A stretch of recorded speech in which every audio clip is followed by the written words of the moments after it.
Kitab Kejadian.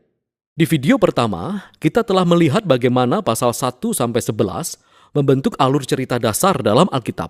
Allah telah menciptakan segala sesuatu dan Dia membuat manusia segambar dengannya untuk memerintah dunia atas namanya. Namun manusia lebih memilih dosa dan memberontak, dan lalu kehidupan bergulir di luar kendali ke dalam kekerasan dan kematian. Dan semua ini mengarah kepada pemberontakan dan terseraknya orang-orang Babel. Dan pertanyaan besarnya adalah, apa yang akan dilakukan Allah untuk menyelamatkan dan menebus dunia?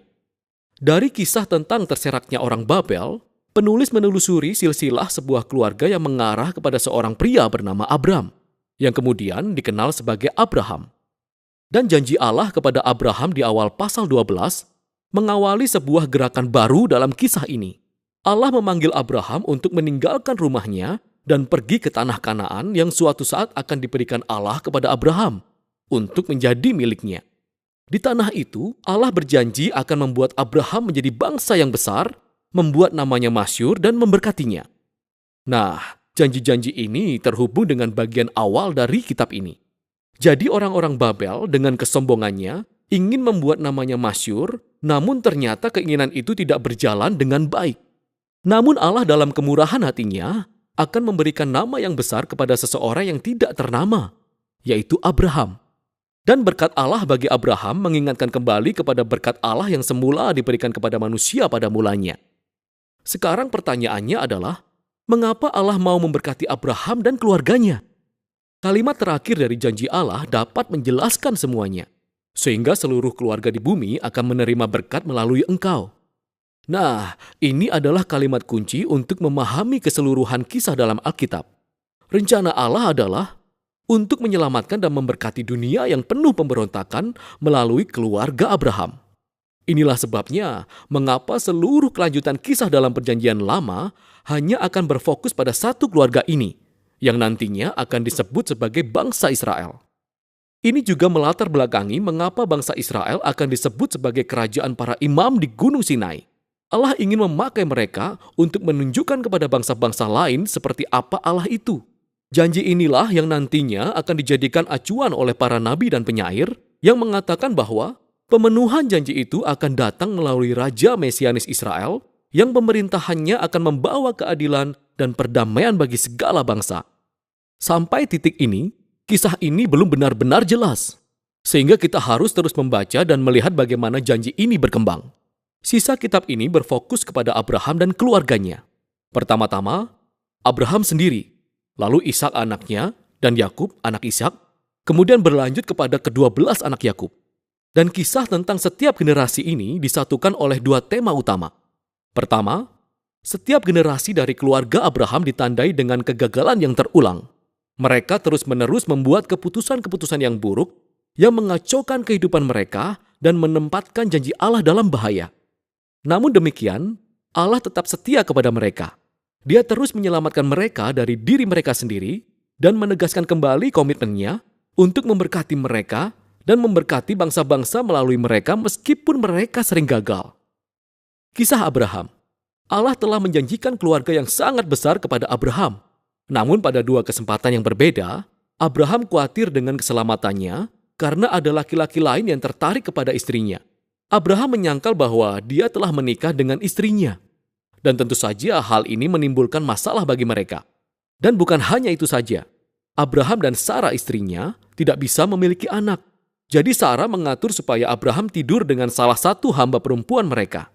Dan hal ini juga menimbulkan permasalahan dalam keluarga mereka. Tetapi Allah selalu menebus kesalahan Abraham. Dan di pasal 15 dan 17, Allah bahkan meneguhkan janjinya kepada Abraham dengan sebuah komitmen resmi yang disebut perjanjian. Ini merupakan sebuah adegan klasik. Allah meminta Abraham untuk memandang bintang-bintang di langit dan menghitungnya. Allah berkata bahwa akan sebanyak itulah keturunan Abraham kelak. Meski semuanya terdengar mustahil, karena saat itu Abraham tidak punya anak.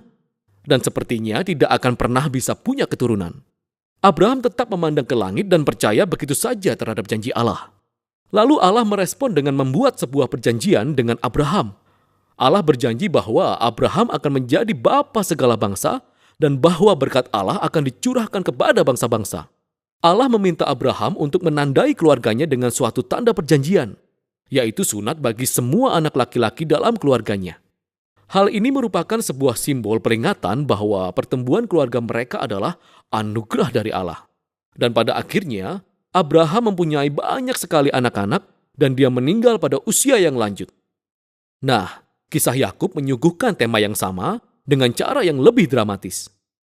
Sejak lahir, Yakub hidup sesuai dengan arti namanya, yaitu penipu. Dia mengelabui Esau kakaknya dalam hal berkat dan warisan. Dia melakukannya dengan cara menipu ayahnya yang sudah kabur penglihatannya karena sudah tua. Setelah itu, dia pergi begitu saja. Yakub memiliki 4 orang istri, walau sebenarnya dia hanya mengasihi salah satu istrinya yang bernama Rahel. Hal ini menimbulkan persaingan-persaingan di dalam keluarga. Satu-satunya peristiwa yang merendahkan hati Yakub adalah ketika ia ditipu oleh pamannya yang bernama Laban selama bertahun-tahun dalam hidupnya. Akhirnya, kondisinya terbalik. Yakub yang sudah direndahkan hatinya kembali ke tanah kelahirannya. Dalam sebuah cerita yang sangat aneh, Yakub akhirnya bergulat dengan Allah karena ia ingin Allah memberkatinya.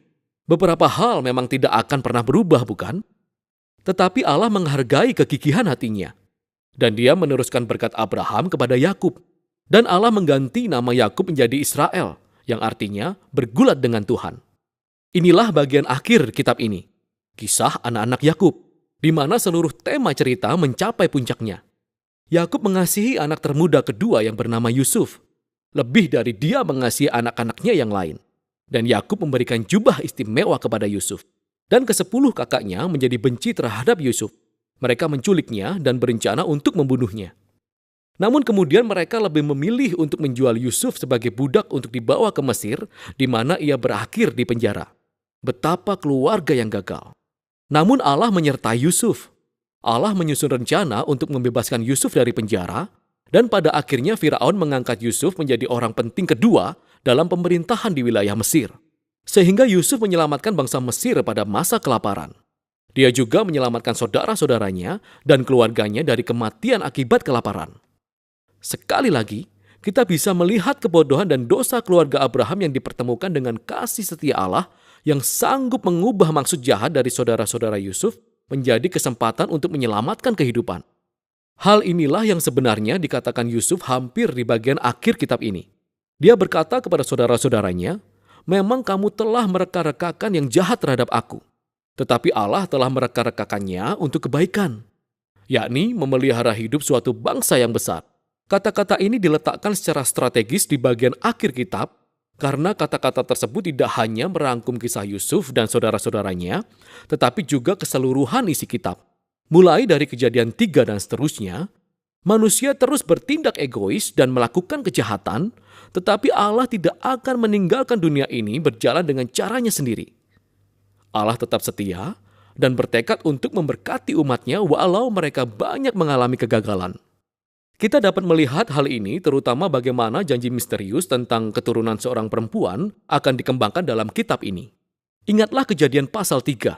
Allah berjanji bahwa pemenang yang terluka akan datang dan meremukkan kepala ular dan mengalahkan kejahatan pada sumbernya. Kemudian penulis menghubungkan janji ini secara langsung dengan garis keturunan Abraham. Ini adalah sebuah babak mengenai bagaimana Allah akan mencurahkan berkatnya kepada bangsa-bangsa. Dari Abraham, janji ini lalu terhubung kepada Yehuda, anak keempat Yakub, dan beginilah kisahnya. Dalam syair yang sangat penting yang terdapat di pasal 49, Yakub yang sudah tua dan terbaring di atas tempat tidurnya, ingin memberkati ke-12 anaknya. Ketika tiba pada giliran Yehuda, Yakub menubuatkan bahwa Yehuda akan menjadi suku yang memimpin kerajaan Israel. Dan bahwa suatu hari nanti, akan datang seorang raja yang akan memerintahkan ketaatan kepada bangsa-bangsa dan memenuhi janji Allah untuk memulihkan berkat taman bagi seluruh dunia. Setelah itu meninggallah Yakub, yang kemudian disusul oleh Yusuf. Keluarga yang terus berkembang ini tetap tinggal di Mesir. Kitab Kejadian diakhiri dengan segala harapan akan masa depan dan janji-janji yang masih menggantung dan belum dikembangkan. Hal itu memaksa kita untuk membuka halaman selanjutnya dan melihat bagaimana kisah ini akan berlanjut. Tetapi untuk sekarang, itulah isi kitab Kejadian.